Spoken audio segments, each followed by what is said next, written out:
Hey guys, welcome back to Clownfish TV. This is Neon. I am here with Geeky Sparkles. Hello. And we're going to do a follow-up on the video we did about James Patterson. James Patterson has to go on an apology tour now because James Patterson said that the publishing industry in Hollywood don't want middle-aged white guys working for their companies anymore. But it was James Patterson too, which I think that's what most people took offense with. They're like, dude, you're like the last person to be complaining. Yeah, James Patterson, one of the wealthiest authors on the planet. James Patterson, who writes every other book at Walmart. I think the only books he doesn't write are he doesn't write them all. His name is on. His name, yes. I'm sorry, right in air quotes, and he is a brand. He's a brand. He is. Yeah, he's kind of like what Rachel Ray Cookware or something. She doesn't actually make the pots and pans herself, but her face is on that. Yeah, but he takes other people's work and then like puts their names in tiny print under his. James Patterson with presents, so and so who actually wrote the book. Joe somebody. So we'll talk about Joe this. Mama. Joe Mama. I'm tired. James Patterson presents Joe Mama. So we'll talk about that. We're also going to talk about Rowan Atkinson. Because again, this is people are pushing back against cancel culture. And he's talking about how the job of comedy is to offend. Comedians should be allowed to make jokes and not worry about getting canceled. Patterson talking about people getting canceled. Everybody's getting freaking canceled. Anyway, let's talk about this. Before we get into it any further, please subscribe for more pop culture news, views, and rants, guys. We have almost 271,000 subs on YouTube. Thank you for the support. Greatly appreciated. And yeah, this is just kind of a follow-up to the video we did on James Patterson. It's coming from BuzzFeed. BuzzFeed's very, very salty. BuzzFeed, okay. A multi-millionaire white male author apologized for talking about how hard it is for white male authors. If you're a white man and you're having trouble finding work, reflect on whether some of that difficulty is self-inflicted. Wait. No, I will say, if you're a white dude, you're probably going to have some trouble. Yeah. Whether you're middle-aged or older or whatever, this guy's far past middle age. You're probably going to have some trouble just because you're the wrong gender, the wrong color. And if you're straight, you have that uphill battle too. It is not trendy. We've talked about this before. I'm not going to get into whether or not it's right or correct or whatever. I'm just saying right now, currently, especially in mainstream publishing, the New York publishing scene, it is not trendy to be a white dude. James Patterson has been doing this for decades. Mm-hmm. Now, if James Patterson were to come in off the street now and be a 50-something-year-old middle-aged white guy, he would probably be shot down. Even if he had an amazing book, because, Brandon Sanderson, who did the Kickstarter and he did like $25-30 million or whatever. I don't think even if he didn't have a platform already, I don't think he would be able to break in as easily. I'm sorry, but that's just the way it is. But what I think people got more mad about was that James Patterson was the one whining about it. Probably the last person to bust out the tiny violin. That's what I think most people, are like, dude. So women and non-white writers say best-selling author James Patterson's comments that white men face racism in the industry are about as believable as his psychological thrillers. Or half the articles on BuzzFeed. Half the articles on BuzzFeed, yes. Patterson, the 75-year-old crime and mystery novelist, co-authored a book with Dolly Parton. So James Patterson presents Dolly Parton. Mm-hmm. Had an interview in the UK Sunday Times that he feared it has become difficult for white men to get film and publishing jobs and called it just another form of racism.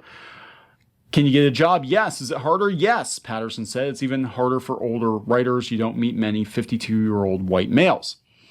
He's actually, in that regard, breaking in right now. It's not trendy. He's not completely wrong. Again, people don't want to hear it from James Patterson. Somebody else was up there like, that's untrue that people that are diverse have an easier time. And you know what? Here's the thing. Having been in there, having had an agent and having things pitched, I can tell you that not being the right type of person at the time most definitely plays into it. Yes. Because people were interested in things, our book, when they were under the impression that you were not white. I don't know why people keep getting that impression. They talk to me on the phone and they think that and that there was a definite shift when in we sent interest the headshots yes.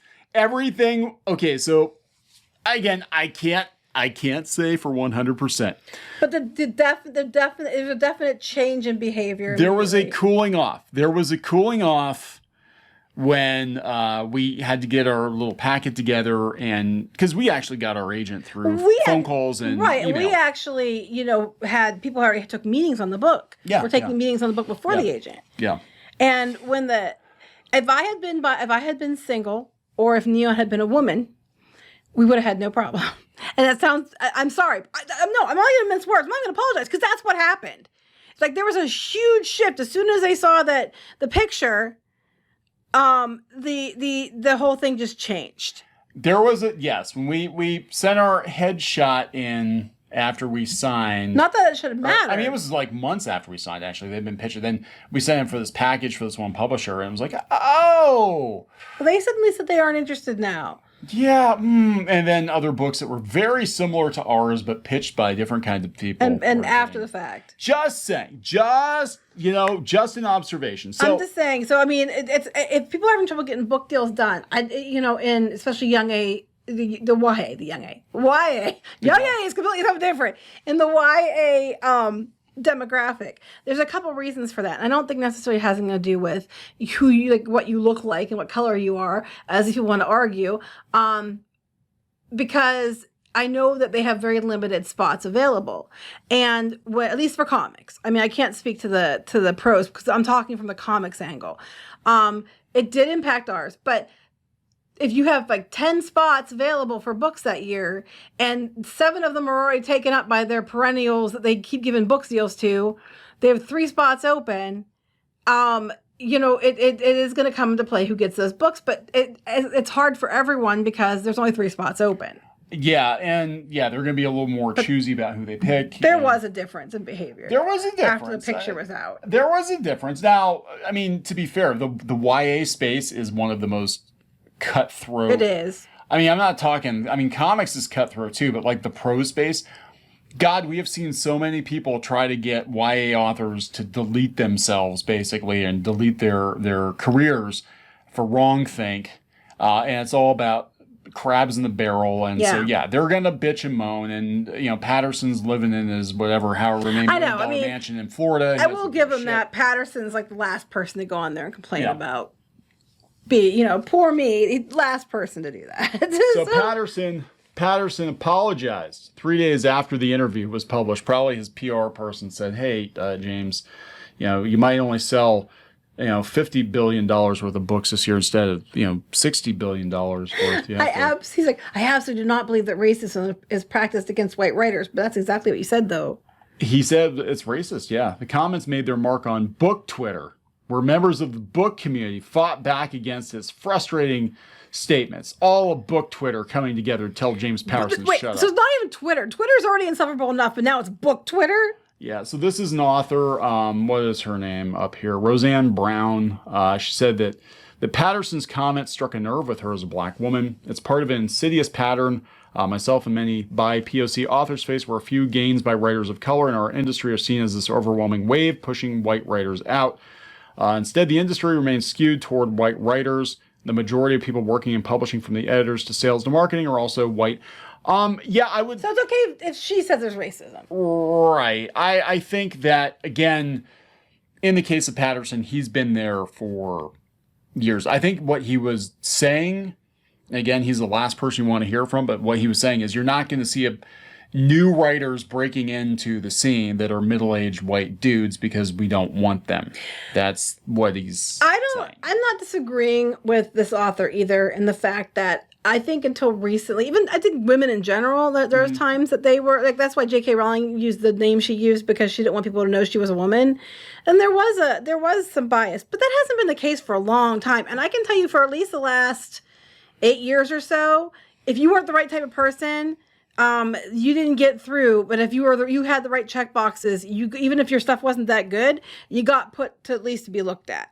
And that's from somebody from speaking from experience. And if you get pissed about it, I really fucking don't care, because you weren't there and I was. Margaret Owen, a YA fantasy author who is white, said, "My feeling is, if you're a white man and you're having trouble finding work, reflect on whether some of that difficulty is self-inflicted." Well, how? How is that self-inflicted? If you're a white man, you can't control that you're male or white. How is that self-inflicted? It means you suck. You must suck because see, this is a fallacy too. Because it's like, okay, so you're a white male, you automatically by default have a pass. You automatically by default are going to get, you know what I'm saying? Like that doesn't, and yeah, it might be self-inflicted that you are not good, that you're insufferable to work with, that you just don't have what it takes. But again, that's assuming by default that all white dudes get an immediate pass, and if they're not, then they're defective white dudes. Right. You know what I'm saying? Because that's the stupidest thing I ever heard. Because that also assumes that white dudes are at the top of the food chain, which is a horrible thing to assume from somebody that's trying to make a case against racism. You're basically saying, you must be a broken white dude if you can't get a publishing deal. You know? That's a stupid thing to say. Well, I can tell you for a fact, being a white dude doesn't get you a publishing deal automatically. No. And especially in this day and age, I'm sorry, it is what it is. In this day and age, it actually works against you. Had Neon not been white, had Neon been a woman, we would have gotten our thing through. Because everybody was super interested in it until the picture came out. Bullshit. It was a very interesting situation. Weirdly enough, the people that made that call were white people. I don't disagree with this comment, though. As a librarian, all I'm saying is that my library could replace half of our James Patterson books with books by marginalized authors. We would still have more Patterson books than books by almost any single author. That is probably true, but they aren't all written by Patterson. Yeah, that is true. Actually, some of those books are probably written by people that aren't straight, white, and male. So I noticed that. Have you noticed a pattern though, just with book Twitter and how they target the most financially successful That's because authors? They're jealous bitches. But yes, Patterson really it was tone deaf to say what he said. It really was. I mean, it's kind of like I'm going to be honest. J.K. Rowling, I don't agree with. I think she kind of set herself up for. I mean, I don't think she should go on. Stop tweeting. Yeah, I don't think she should go on an apology tour necessarily, but. She just kept doubling, tripling, quadrupling down. If she had said something stupid and been like, maybe I should just stay off of Twitter. I'll just go do some crosswords. I'll go count my money again. Let me go count my money again because I've got lots of that. Because every time you open your mouth or open your phone, you're asking for more drama, you know, unless you get off on it because you're bored. Like, well, I am infinitely rich. I can literally never run out of money. So I can just do whatever the fuck I want. What are they going to do about it? Cancel me? They can't. They love Harry Potter. They can't do anything. Yeah. Can't do anything to me. So anyway, he's not the only one in hot water. The other older white dude, Rowan Atkinson, you sent me this. Mr. Bean. Mr. Bean is in trouble because he said about the job of comedy is to offend. Rowan Atkinson says comedians should be allowed to make jokes about absolutely anything as he rails against cancel culture. And of course, we've got the Independent being like, you're not allowed to do that, Rowan Atkinson. That's very, very, very tone deaf. It's comedy's job to offend. He said to the Irish Times, it does seem to me that the job of comedy is to offend or have the potential to offend. It cannot be dreamed of that potential. He continued, every joke has victim. That's the definition of a joke. Someone or something or an idea is made to look ridiculous. According to the comedian, he believes there are a very small number of subjects that should be off the table when it comes to comedy. I said, I think you've got to be very careful about saying what you're going to say. He said, you've got to kick it up, right? What if there's, God, I can't understand what he's saying even when I'm reading it. What if there's someone extremely smug, arrogant, aggressive, self-satisfied who happens to be below in society? They're not in all houses of parliament or in because they basically said you only could be funny if you're punching up. Yes. So this is kind of dumb. I think he's just like, they're really, look, every old school comedian, every old school author, every old school television personality. I mean, John Cleese had the same problem. Ricky Gervais is running into the same thing. We've got multiple authors. Everybody who basically has any opinion that, frankly, in most cases is an older white dude gets blasted by the media, you know, for calling out cancel culture because they're like, well, you could never be canceled. If he had said, "Oh, you shouldn't make fun of anybody but old white dudes," they'd be like, "That's right, you are correct." You know, you can only punch up to people above your station. That's all you could ever do. And if it's okay if they punch down, or you're not allowed to punch down. They can punch at you all they want, but you're not allowed to ever call them out. So this is the second or third time he's done this, and they keep. I noticed that they on the Independent, they cut out some of what he said, but in January of last year, he said the problem we have online is that an algorithm decides what we want to see, which ends up creating a simplistic binary view of society. It becomes the case of either you're with us or against us, and if you're against us, you deserve to be canceled. It's important we're exposed to a wide spectrum of opinions, but what we have now is the digital equivalent of the medieval mob roaming in the streets looking for someone to burn. I agree. Ironically enough, last night we watched an episode of The Orville, which is very, very good. And it was the episode where they were dealing with a society that lived and died by upvotes and downvotes. Yes. And it literally is this. Like you are dragged out on social media. And if you get so many downvotes, you have to go on your apology tour where they try to cancel your career, try to take your teeth out. You know, and it's very much that case. And that's what I said about Patterson. I can almost guarantee you somebody contacted him and said, hey, James, you've almost got 10 million downvotes. You need to go on your apology tour. Right. Because all these book Twitter is angry at you. Let's be honest here. People are going to stop buying James Patterson books because book Twitter's pissed. Most normies who buy his books have no idea any of this is going on. No. Nor do they give a shit. So I'm sitting there thinking, like, at our local Walmart, it's all James Patterson books, coloring books, Amish coloring books, and Amish porn. There's a lot of Amish porn. It's not actual Amish porn. Rebecca's ankles. Yeah. The saucy wench. They have a ton of Minecraft books too, and like those kind, like the Minecraft books for kids and things. And not Amish Minecraft, because how would they play it? Well, they know how to mine, and they know how to craft. They do know how to craft. So their version of Minecraft is something completely different. Yeah. That saucy quilter gave him a bedroom eyes. Wasn't there like a one that was like an Amish detective or something? I don't know. That's Squid Squid King. He would read them just for shits and giggles. Like, you know, he's just like, these are so bad. So, yeah, it's funny. ask him. Because it always ends at the end instead of like, you know, like a normal smut book, right? With like Fabio. Oh my God, I'd like to see Fabio with like an Amish hat. But like a normal smut book would end with them consummating their relationship in dirty. Oh, it doesn't dirty end ways. with that. No. Usually that's that's like halfway through, and then you get like 2 or 3 more times of that to the end, and then they decide to get married or something. Yeah, well, in this one they always get married at the end, or decide to be real good friends. Because I actually like skip to the end of the book. I'm like, okay, these Amish porn books, they actually have any porn in them? And you get to the end of the book, it's like, and Rebecca smiled at Amos, and they agreed mutually to get married at a place of their choosing with the community behind them, and then they were going to raise a barn and a family together. The end. All because of her saucy ankles. So anyway, this has nothing to do with anything. Yeah, we're gonna Let's wrap talk it up. about an underserviced group in the literary world. I know, we need more Amish porn. Yeah, diversity inclusion. There we go. We're going to wrap it up. Yes. Please subscribe for more pop culture news, views, and rants, guys. We'll talk later. Bye. Now he's just tasty, delicious, rotten flesh meat, which I can consume. Don't read into it too much. Just like our museum, the cafe's open and Brewster is eager to serve. I don't think this was in the show. Run. Oh, you got splatted. Oh, she was begging and you kicked her in the face. I don't care. Hey guys, Squid King here, and today we're in a- Not girl boss at all. She is not a material girl. She is not.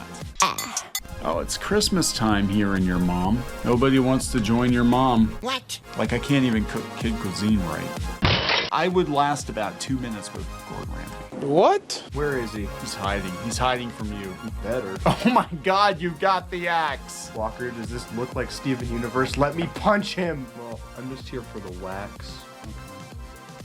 Right where you belong. Get in the dirt. Well, that was a combination of events I probably shouldn't have put together. Anyways, let's open this bottle too.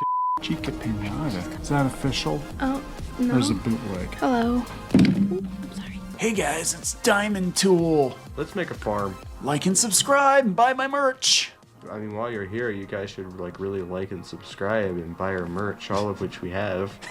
That is true. You can't run them carrying trash. You can get away with one F-bomb per PG-13 movie. I wish I'd known that sooner. Yeah. All right, so we're going to wrap this effer up. Yes.